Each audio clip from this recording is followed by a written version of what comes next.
Fala galera, sou o professor Rodrigo Vieira e na aula de hoje aí, nós vamos falar sobre relações ecológicas, beleza?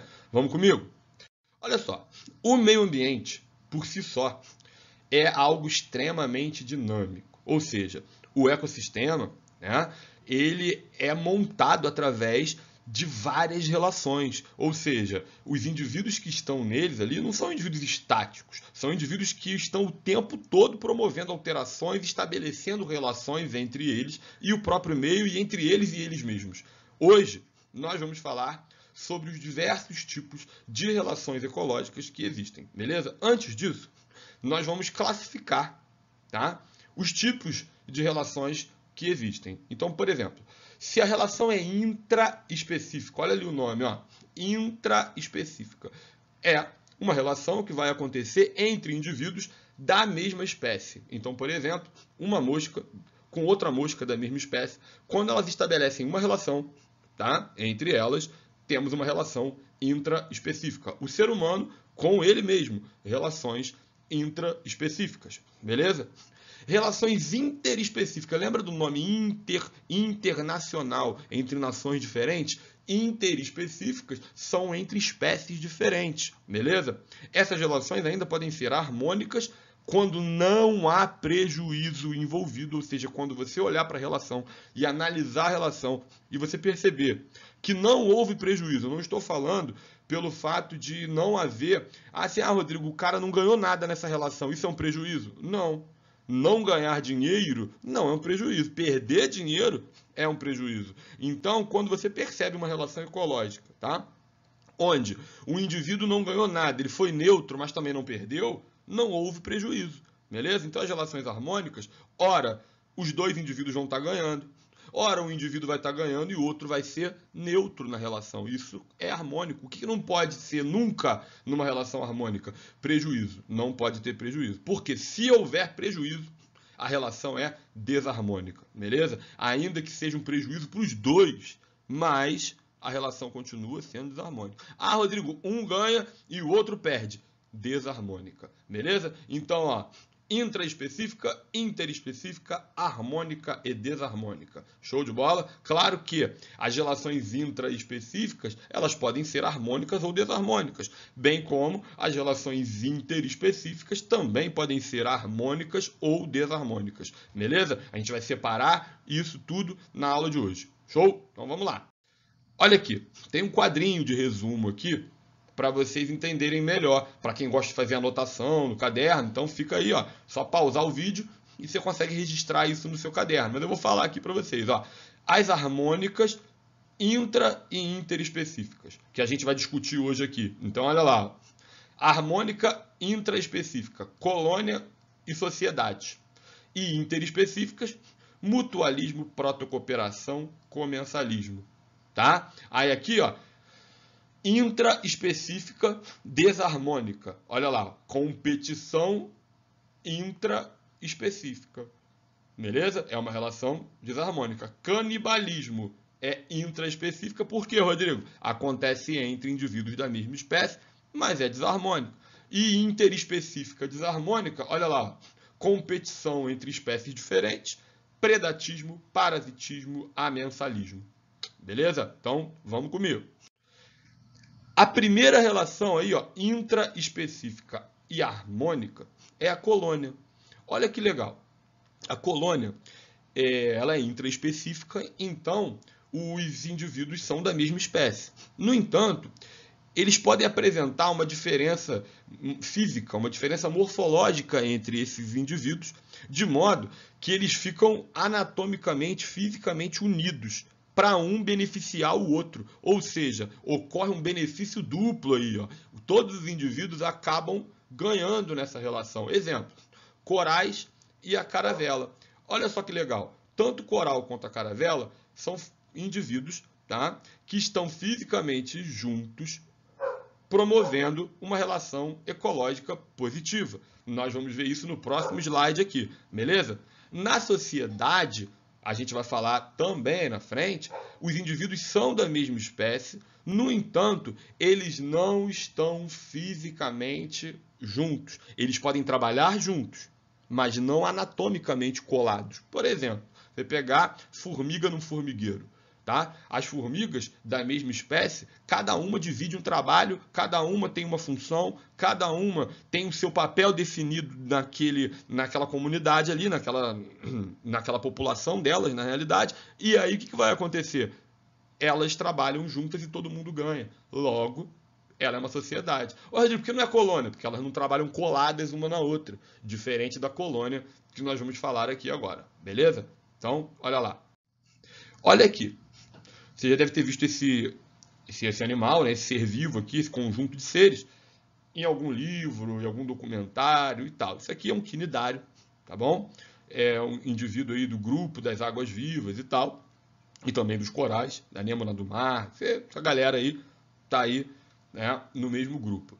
Aqui você tem indivíduos que não conseguem flutuar. Essa galera aqui, ó. Não sei se estou conseguindo marcar para vocês. Essa galera que está aqui pendurada, eles não conseguem flutuar na água. Se eles ficarem soltos ali, eles vão descer. Beleza? Essa galera aqui tem uma diferença física entre eles, né? Entre esses aqui de baixo e os de cima, que a densidade deles é menor. Então eles conseguem formar uma boia ali. E eles perceberam o seguinte, que se eles ficassem juntos, tá? Ele, o cara aqui de cima, acabaria fazendo o de baixo flutuar, certo? Porque fica preso nele. E o de baixo consegue captar bastante alimento, que serve para todo mundo. Ou seja, eles uniram o útil ao agradável, de modo que eles ficaram juntos, colados ali um no outro. São vários indivíduos da mesma espécie que estão ali colados, tá? E essa interação é benéfica para todo mundo. Beleza? Um deu o que o outro não tinha. Um conseguia flutuar, o outro conseguia captar alimento. Mas eles juntos, olha lá o que aconteceu. Um ajuda o outro nessa relação. E embaixo ainda tem indivíduos que são capazes de proteger todo o grupo através de produção de toxinas, né? Então você tem aqui, ó, os caras que flutuam, os caras que alimentam, os caras que protegem. Todo mundo da mesma espécie, com algumas diferenças entre eles, né? Mas são da mesma espécie. E aí eles se uniram para trabalhar ali formando esse indivíduo chamado aí de caravela, beleza? Até aí a mais conhecida é a caravela portuguesa, tá bom? Beleza? Isso não é um indivíduo só, isso então é um conjunto de indivíduos da mesma espécie que estão anatomicamente unidos entre si. De boa? Então, vamos para o próximo. Aqui, sociedade lá de abelhas. Por que sociedade? Cada indivíduo ali tem uma função estabelecida. Sabe o que caracteriza a sociedade? Divisão de trabalho. Por isso que o ser humano é um indivíduo social. Existe nesse momento aqui, ó, agora, eu estou tendo um papel que é de ensinar, vocês aí estão tendo papel que é anotar, aprender e cumprir com as obrigações de vocês. Na nossa sociedade, então, cada um vai ter uma função. O professor tem uma função, o aluno tem uma função, o trabalhador tem outra função. Cada indivíduo na relação, cada outra pessoa vai ter seu papel, né, nessa relação. Então, os animais que usam da mesma estratégia são animais sociais. Então você pega ali, ó, a abelha. Existe a abelha rainha, existe que vai reproduzir, que vai escolher lá, que vai comandar toda a colmeia. Vão ter as abelhas operárias, né, que vão estar ali, ó, trabalhando para a futura rainha, enfim, e cada indivíduo vai ter um papel definido. A formiga, a mesma coisa. Se você assiste documentário aí na Discovery, no Animal Planet, tinha um programa lá que era o Reino dos Suricatos. E aí você via cada um ali, ó, eles tinham uma função extremamente definida. Tinha o líder, tinha o cara que alimentava, tinha o cara que construiu o abrigo, tinha o cara que vigiava, né? O tempo inteiro ali os caras estavam dividindo tarefas. Já viu que ele fica lá olhando assim para ver se tem um perigo, se não tem? Então, a sociedade é caracterizada por isso. E aí você vê, ué, qual é a diferença dela para a colônia, Rodrigo? Na sociedade, os indivíduos agem todo mundo em prol do grupo, mas separadamente. Não tem necessidade deles estarem unidos fisicamente. Eles trabalham isoladamente. Todo mundo para o grupo. Quantos indivíduos ganham nessa relação? Todos eles. Beleza? Então, a relação é positiva para os dois. Para os dois não, para todo mundo que está envolvido na relação. De boa? Portanto, ela é o quê? Harmônica. Ela acontece na mesma espécie? Sim. Então ela também é intraespecífica. Como é que é o nome dela, Rodrigo? Sociedade. Exemplo, abelha, cupim, formiga, ser humano, por aí vai. Show? Então vamos lá. Olha essa aí. Mutualismo. Essa é interessante. Um monte de prova cobra ela, um monte de concurso cobra ela. Essa é uma relação praticamente aí obrigatória para os indivíduos, de modo que eles raramente vão conseguir sucesso vivendo separados. Ou seja, a união deles é necessária para os dois. Exemplo, esse cara que está aqui na árvore, você já deve ter visto. Tá? Em alguma árvore aí, geralmente às vezes eles aparecem em branco, né? Às vezes meio esverdeado, enfim. Isso é o líquen. O que é o líquen, Rodrigo? Isso aqui não é um indivíduo, não. Isso aqui é uma interação. Interação de quê? De algas unicelulares mais fungos. E aí o que acontece? O fungo, ele retém umidade e minerais. Então ele dá água e sais minerais para quem? Para a alga. O que a alga faz? Fotossíntese. Quando a alga faz fotossíntese, o que ela dá para o fungo? Matéria orgânica, glicose, coisa que ele não consegue fazer sozinho. Então essa troca é benéfica para os dois, de modo que eles não vão viver ali separadamente. Então é uma interação positiva para os dois? Sim. Espécies iguais? Não. Portanto, ela é interespecífica. Tem alguém prejudicado? Não, muito pelo contrário. Os dois são beneficiados. Então, ela é harmônica, beleza? Vai existir também, tá, a interação de alguns fungos e vegetais. O nome são micorrizas, beleza? Que tem a mesma interação aí de suporte dos fungos, né, na retenção de minerais para a própria planta, tá? E a planta oferece benefício para ele também, de modo que a interação obrigatória garante a sobrevida dos dois indivíduos. De boa até aí? Beleza? Então, vamos lá. Aqui, ó, é um outro tipo de mutualismo. Olha que legal, bem interessante, muito cobrado também.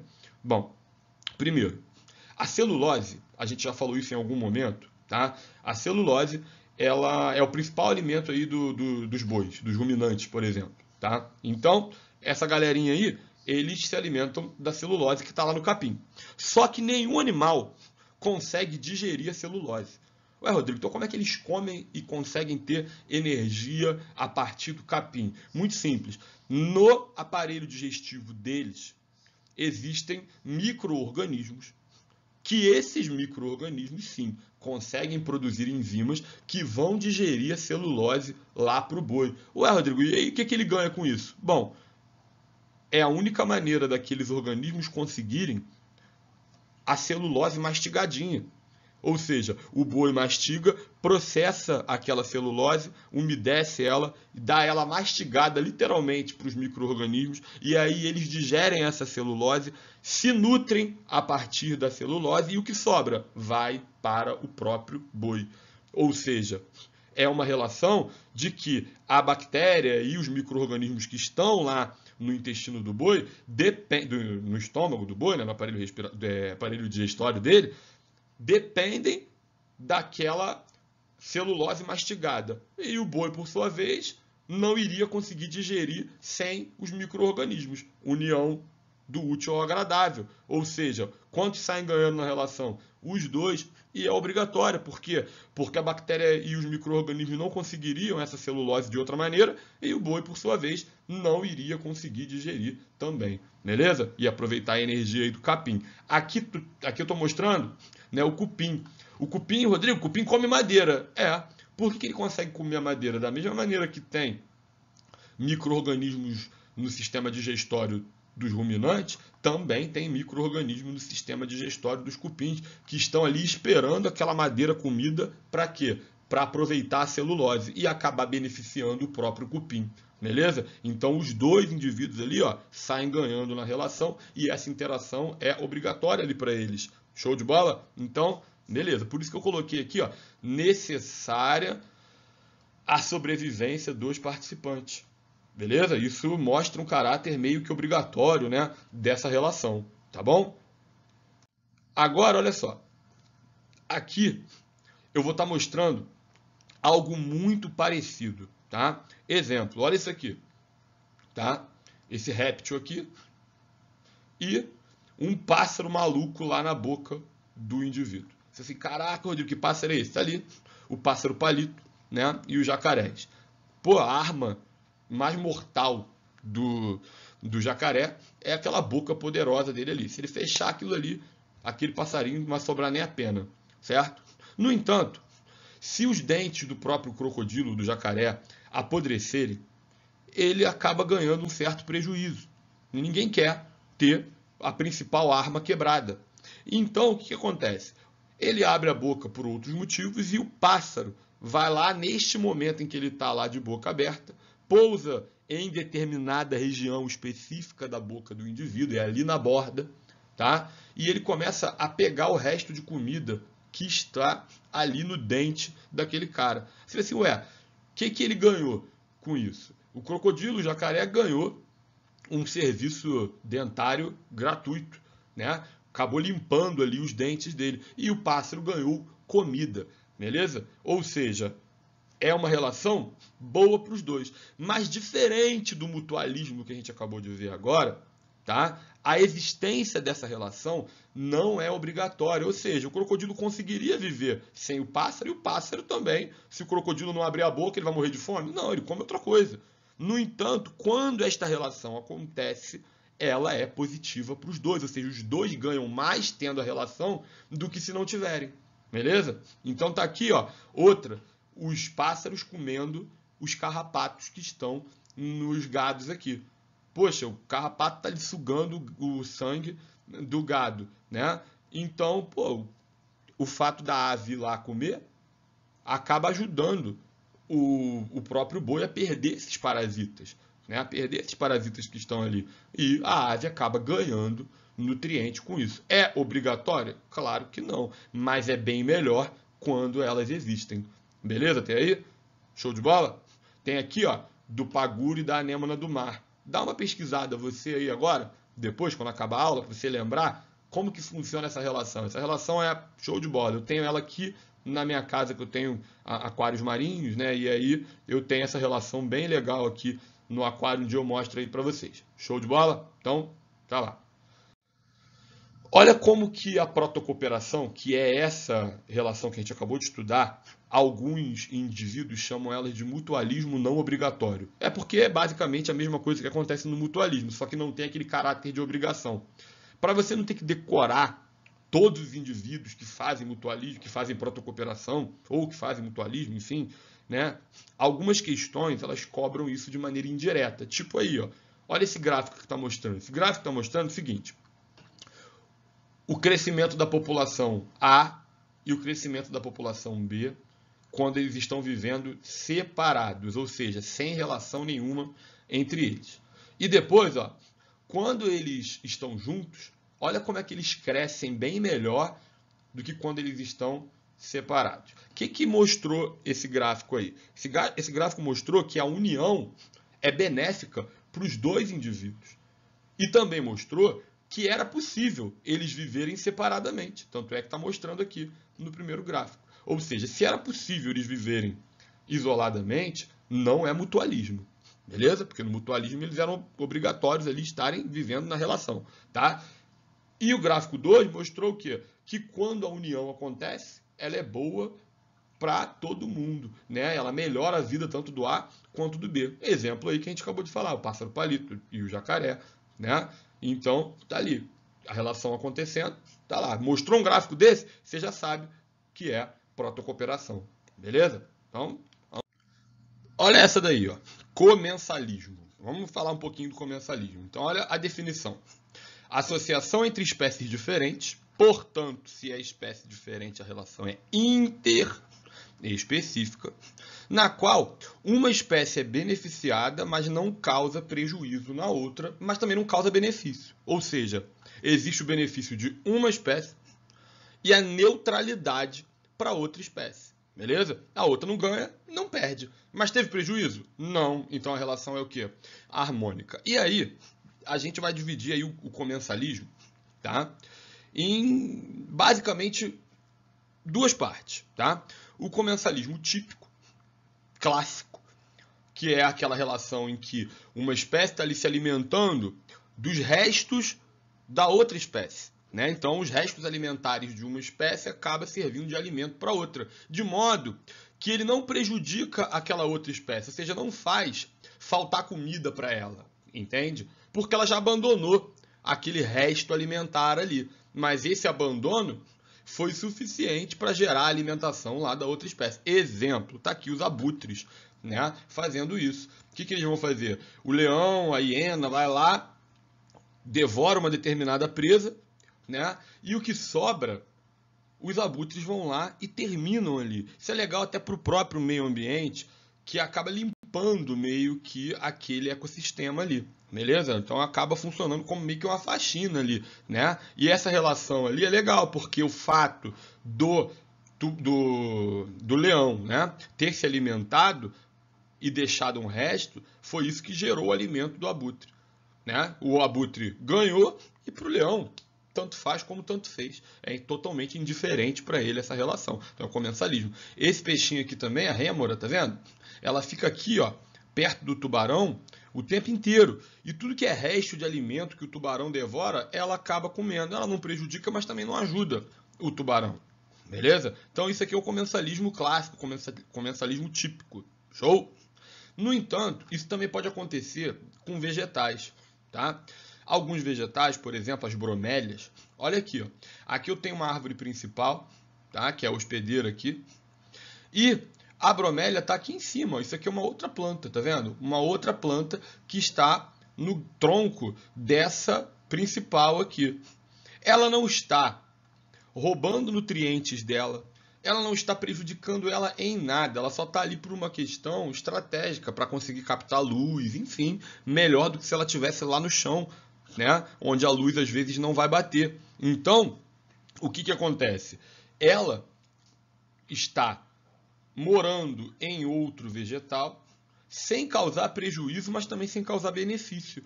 Só que ela está se beneficiando daquele lugar privilegiado que o vegetal hospedeiro deu para ela, beleza?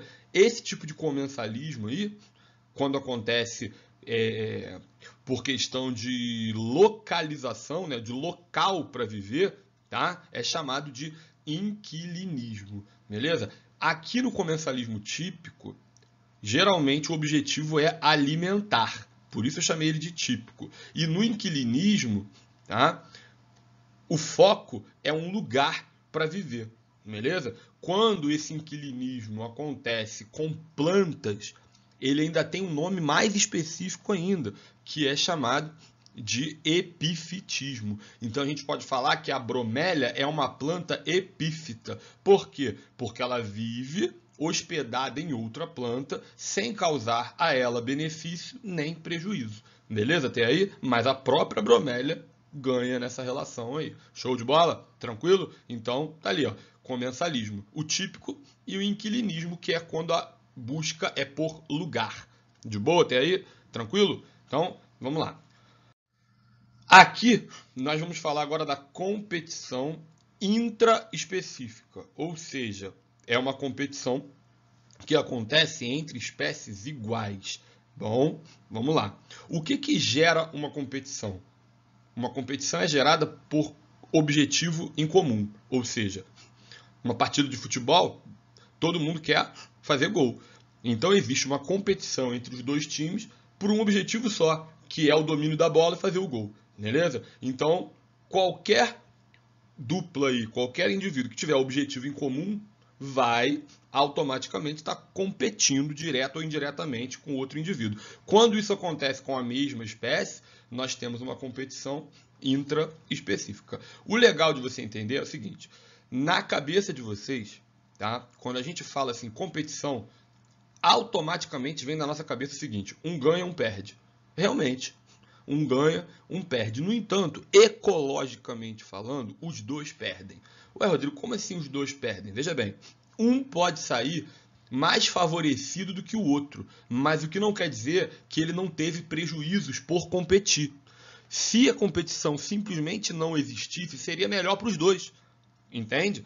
Se tivesse, né, espaço, território, né, se tivesse fêmea para todo mundo, espaço, alimento para todo mundo, seria melhor. No entanto, a própria competição faz os dois indivíduos perderem energia na própria relação. Então ela acaba sendo classificada como uma relação negativa para os dois indivíduos. Só que um sai mais prejudicado aí que o outro, mas os dois sofrem o impacto dessa relação. Portanto, ela é o quê?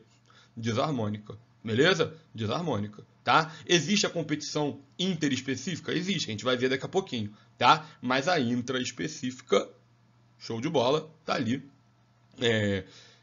sendo desarmônica e causando prejuízo para os dois. Detalhe que a competição, olha que observação importante, ó, é um fator que regula o tamanho das populações, ou seja, ela limita, na realidade, o crescimento exagerado de uma determinada população. É óbvio, se tiver um monte de animal vivendo num lugar só, eles vão começar a competir indireta ou diretamente por comida, por espaço, né, por reprodução, enfim, isso vai acabar limitando a quantidade de indivíduos ali, beleza?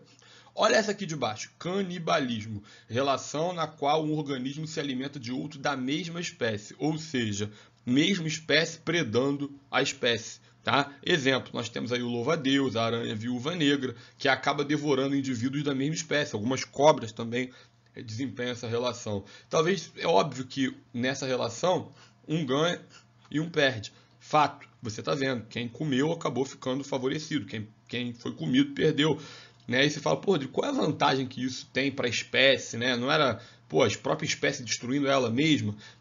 Em alguns casos, tá? Isso se explica. Por exemplo, existem algumas aranhas e alguns insetos, o louva-a-Deus, por exemplo, a fêmea destrói o macho depois do acasalamento. Por quê? Eles descobriram, esses pesquisadores descobriram, que esse alimento extra, rico em proteínas, né? Esse alimento forte aí, que é o próprio corpo do parceiro, acaba servindo como uma energia extra para que ela desenvolva os ovos dela e ela consiga reproduzir mais descendentes. Então isso acontece até mesmo para ampliar a própria espécie em determinados casos. Beleza? Até aí? Mas mesmo assim é uma relação desarmônica, onde um está ganhando no momento e o outro está perdendo. De boa? Então, vamos lá. Que eu estou mostrando, olha lá. Nada mais justo que mostrar essa competição aí para vocês. Olha lá, os dois indivíduos brigando por um inseto. Né? Claro que um vai ganhar, o outro vai perder. No entanto, a própria briga consumiu energia dos dois. Né? Quem no final ganhou o inseto, perdeu energia, mas ganhou o inseto. Né? Agora, o outro só gastou energia, porque perdeu o inseto. De boa? Olha essa aí, ó. Competição interespecífica. Acontece, obviamente, entre indivíduos de espécies diferentes, mas a relação em si é a mesma. Algo em comum que vai servir como objeto de disputa, tá bom? E agora acontecendo entre espécies diferentes, ou seja, é uma competição que é até mais severa, tá, do que a competição intraespecífica, que pode terminar, em alguns casos, por sumir com uma das espécies, aquela que perde mais, né? Aquela que não consegue ter um sucesso melhor ali naquela briga, naquela relação. Ou vai obrigar ela a meter o pé, a sair, a fugir daquele ambiente, tá bom? Como é uma competição, também atua onde? Na regulação do tamanho das populações. Isso é muito importante você saber.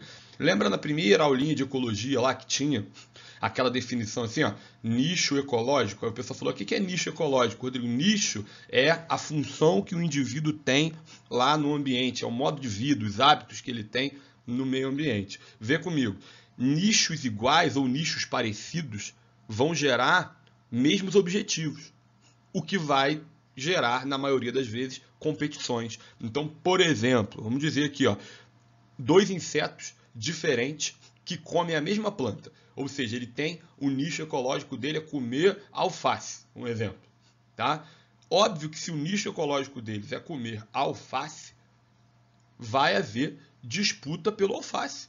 Então, o mesmo nicho, indivíduos que têm o mesmo nicho ecológico, tendem a competir, a estabelecer relação de competição. Beleza? Até aí?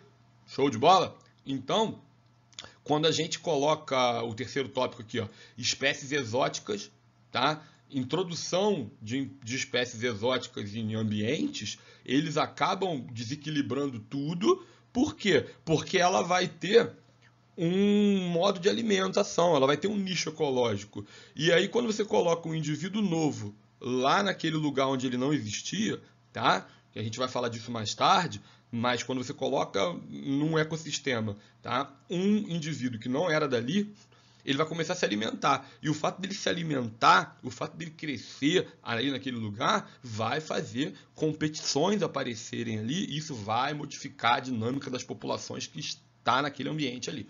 Beleza? Principalmente as espécies nativas dali. Tá? Então, preste atenção nisso daí. Ó, aqui eu estou mostrando para vocês o seguinte.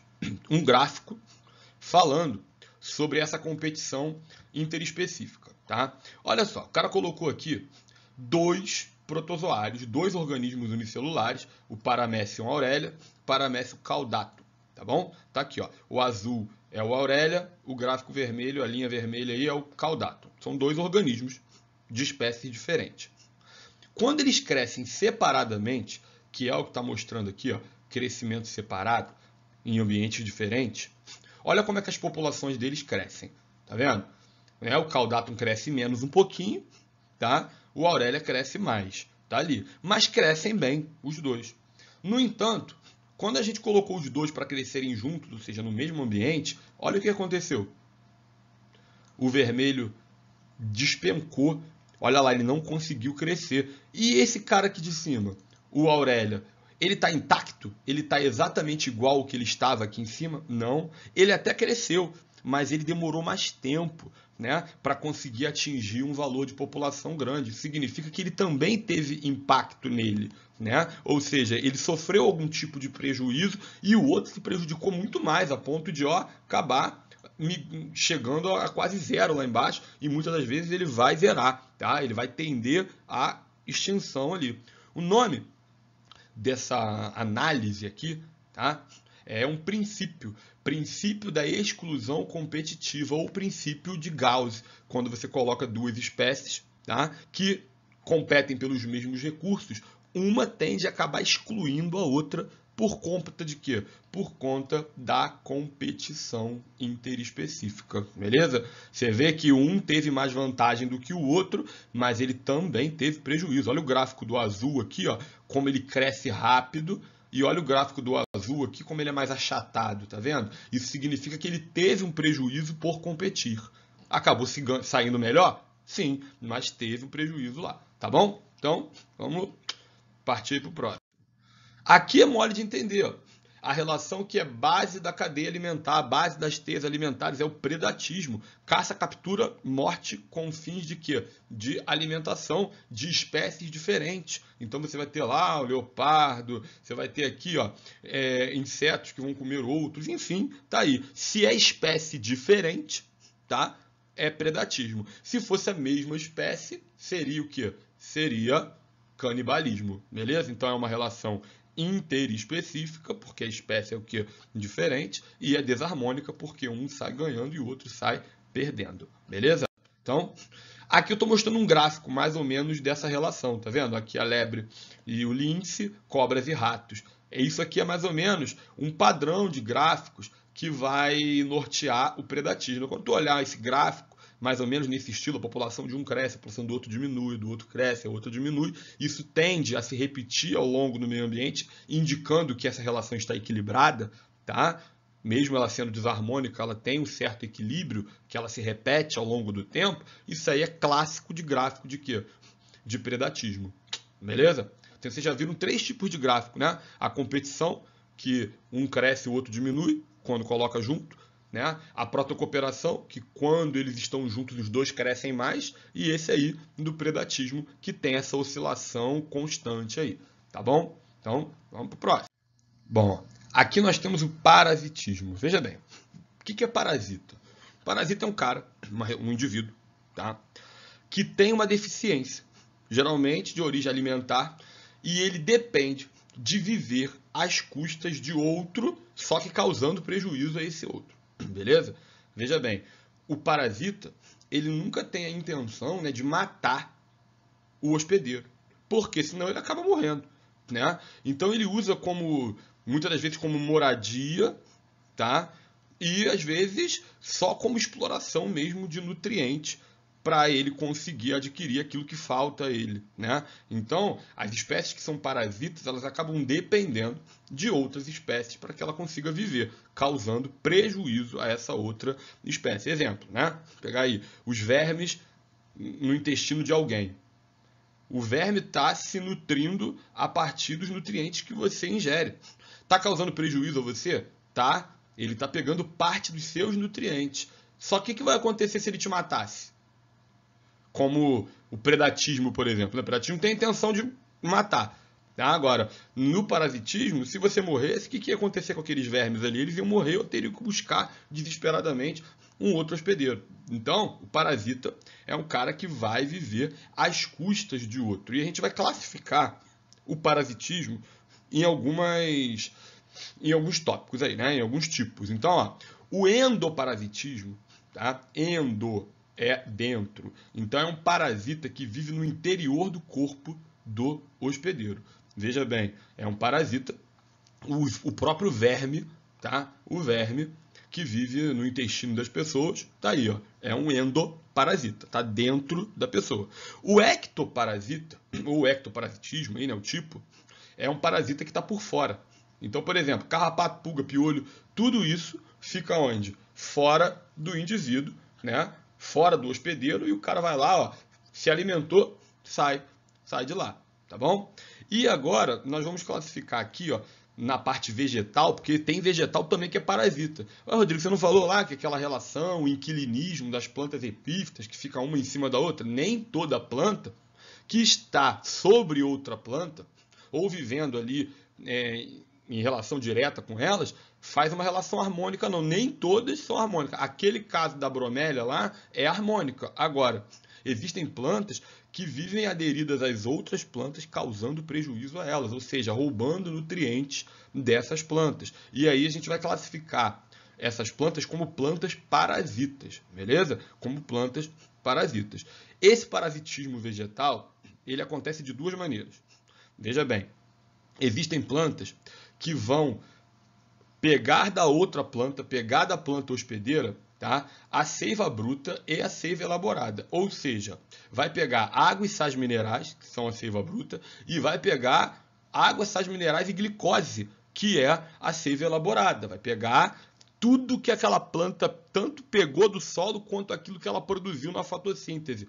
Pô, é um parasitismo chamado de holoparasitismo, um parasitismo completo. Ela pegou todos os nutrientes necessários ali para ela. Para falar a verdade, algumas plantas que fazem esse holoparasitismo, elas nem precisam fazer fotossíntese, algumas nem têm clorofila. Elas conseguem viver às custas da própria fotossíntese da outra planta, roubando nutrientes dela, beleza? Já existem plantas que elas só pegam a seiva bruta, ou seja, elas só pegam água e sais minerais da planta hospedeira. Ué, Rodrigo, se ela só pega água e sais minerais, quem é que vai ter que fazer fotossíntese para viver? Ela mesma. Ou seja, ela pega água e sais minerais e depois ela faz a fotossíntese e aí ela consegue viver. Ela fez um parasitismo completo? Ela conseguiu viver completamente daquilo que ela pegou? Não, ela precisou trabalhar um pouquinho, né? Então isso é um hemiparasitismo, é meio que um parasitismo pela metade. Exemplo disso, erva de passarinho. Tá? A gente vai ter aí uma foto dela daqui a pouquinho, beleza? Parasitismo, ó, também regula o tamanho das populações, porque causa prejuízos lá nos indivíduos, beleza? Até aí? Show de bola? Então, vamos pro próximo.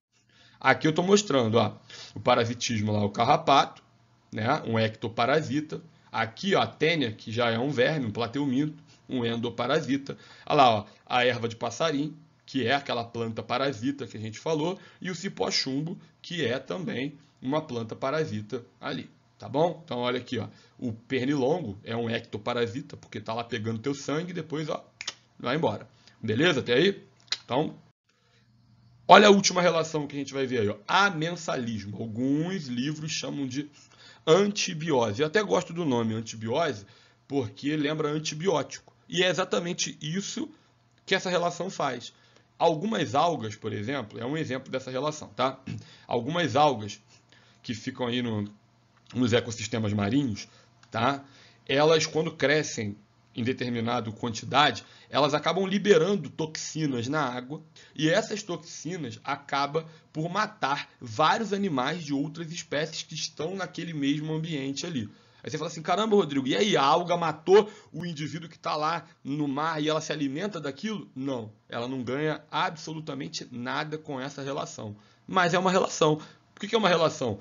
Uma espécie fez, a outra sofreu a consequência. Não deixa de ser uma relação. O nome desse fenômeno que eu falei aí é chamado de maré vermelha. Né? Prejudica até os banhistas, as pessoas que tiverem ali essas toxinas. São essas algas aqui, ó, que fazem isso quando crescem em determinada proporção.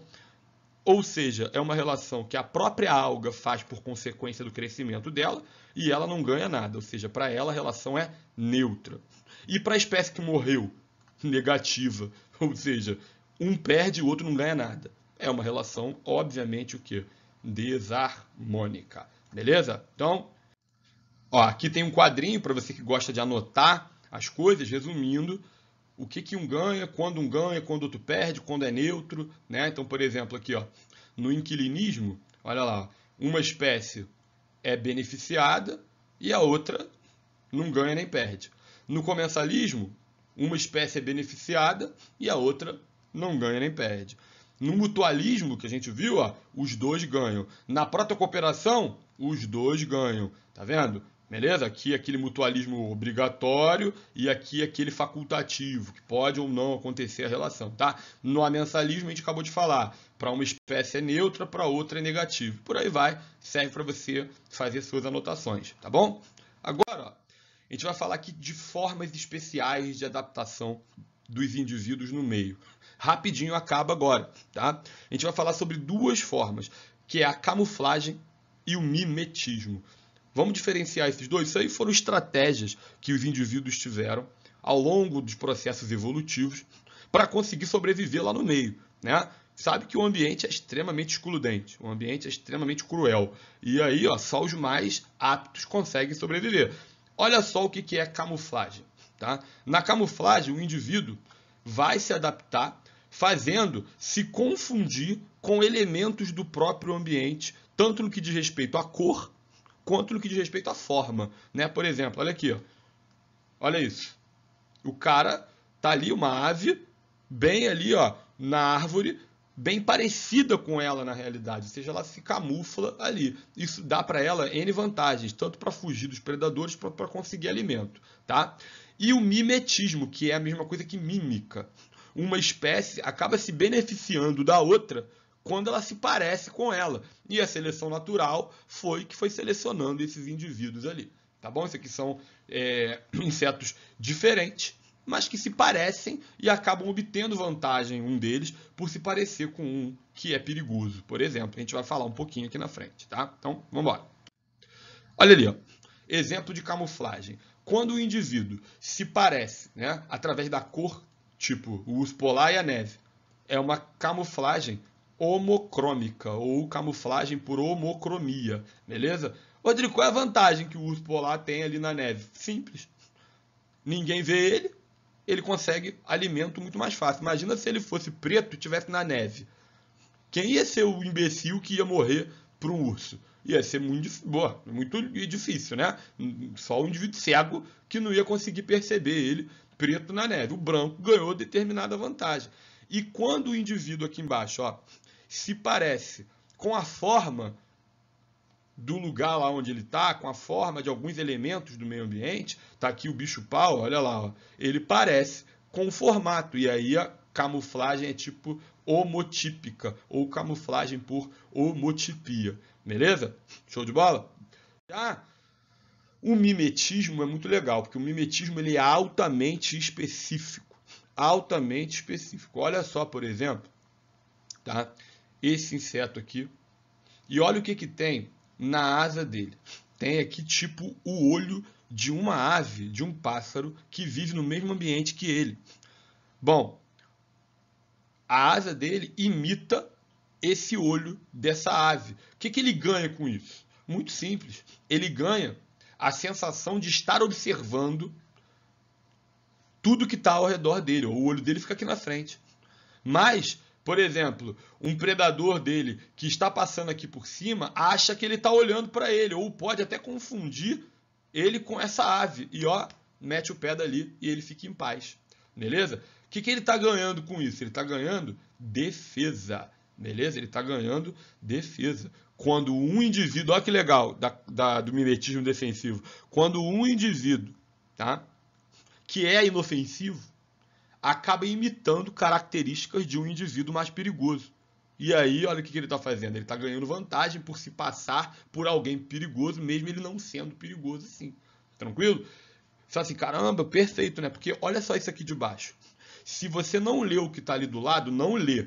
Só quando eu falar que pode. Você vai olhar para cá e falar assim, ah, isso aí é uma formiga. E eu também acharia que é uma formiga. E a torcida do Flamengo inteira também ia achar que é uma formiga, se você olhar para aquilo ali, mas não é. Esse mimetismo aqui é um mimetismo agressivo, ele é o oposto do defensivo. Olha o que está acontecendo. Isto aqui é uma aranha que imitou uma formiga. Ou seja, ela é uma aranha, ela é perigosa, ela tem as toxinas de uma aranha, mas ela se faz passar, ela faz se passar por uma formiga. E aí, ó, todo mundo pensa que ela é uma formiga idiota qualquer comum, e quando chega perto é uma aranha, ela ataca e mata. Ela acaba ganhando vantagem. Para quê? Para atacar. Esse mimetismo aqui, então, é um mimetismo agressivo. E aqui tem um mimetismo reprodutivo. Olha lá, ó, que ele tem objetivo de reprodução. Quando você olha para essa planta aqui, ó, tá? Para essa orquídea, ela vai estar imitando essa parte aqui dela, ó, imita um inseto. E aí, o que acontece? Outros insetos pensam que podem reproduzir e vão lá tentar acasalar com esse inseto que está ali. Quando ele pousa ali, ele se suja com pólen. Aí ele vê que aquilo ali não era um inseto. Ele vai embora. Quando ele chega em outra planta e confunde ela também, ele pousa lá. Quando ele pousa lá para tentar reproduzir com a nova espécie dele, né? Ele está achando que é um parceiro, uma parceira dele, ele acaba transferindo o pólen de uma planta para outra, porque ele se sujou em uma planta e depois ele foi lá e transferiu esse pólen para outra planta. Com isso ele ganhou o quê? Né? A mímica o cara que está mimetizando aqui, a planta, ganhou uma oportunidade de se reproduzir porque ela enganou insetos para que fizessem esse processo para ela. Beleza? Aqui, ó, só para vocês treinarem um pouquinho. Olha lá que legal, ó. Isso aqui é o quê? Mimetismo ou camuflagem? Ela é altamente específica, né? Então, ó, uma está imitando a outra. A falsa é verdadeira. Extremamente perigosa, extremamente tóxica e não. Mas você arriscaria? Olhou para as duas ali? Você sabe qual é a verdadeira, qual é a falsa? Então, por via das dúvidas, o que você vai fazer? Fugir das duas. Fugir das duas. Justamente por quê? Porque quem está imitando um perigoso acaba ganhando chance de defesa. Né? Então, o mimetismo defensivo está ali. Olha isso aqui, ó. Ela está imitando os olhos, tá, de corujas e de algumas aves que estão no meio ambiente. Tá vendo? Mas o detalhe interessante disso aqui é que a maioria das pessoas só olha para isso aqui. Ó. Só olha para esse olho. E esquece, às vezes, isso aqui. Ó. Olha essa parte aqui. Imitando lá uma cobra. Tá vendo? A parte da frente de um réptil. Olha aqui, ó. Ela consegue imitar, olha aqui, embaixo, perfeito, né? E isso aqui acaba espantando possíveis predadores, tá? É mimetismo também. Olha aqui, ó, outro mimetismo, um inseto e uma ave. E aqui, ó, uma camuflagem de um peixe lá na areia, né? Ele ganha aqui a oportunidade de conseguir alimento porque ele passa imperceptível ali, tá? E aqui também, ó, olha lá, uma camuflagem de uma ave na casca da árvore. Beleza, galera? Espero que vocês tenham curtido, espero que vocês tenham gostado. Beleza? Até a